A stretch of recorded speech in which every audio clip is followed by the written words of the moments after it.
I've been posting bits and pieces of my life here, but I find them a little boring and self-serving. The last one about the juvie incidents was already like 70% made up, to my shame, so today I'll post a recipe instead.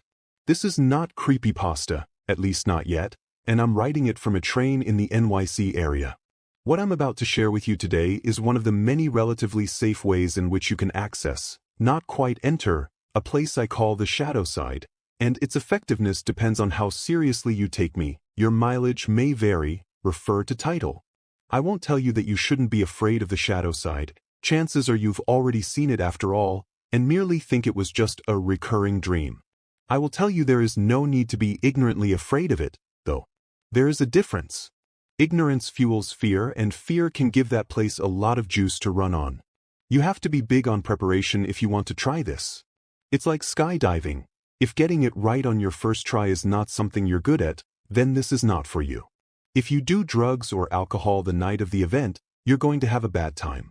If you're going through some serious issues in your life and are not feeling mentally or spiritually stable, or if you're doing this just to escape, you're going to have a bad time. And if you don't follow my instructions, particularly the multiple backups I'll give you, which trust me, are there for a reason, you're going to really have a bad time. The name of this game is the Three Kings, BTW.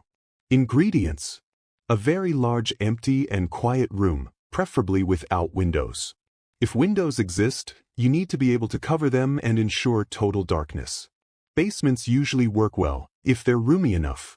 A pack of candles, you'll only use one, if all goes well, and a lighter. A bucket of water and a mug. A fan.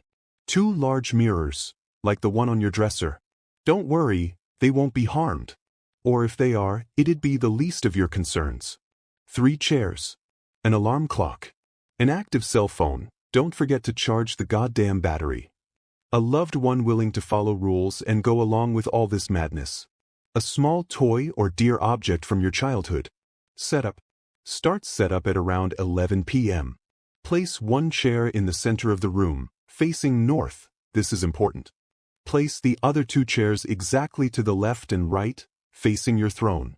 The distance between your throne and that of your queen and fool should be about the length of your arm to each side, more or less.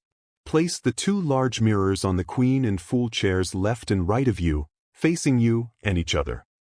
Try your best to have them stand at a 90-degree angle, or else you may get more or less than 3 kings. If you sit on your throne facing straight ahead, north,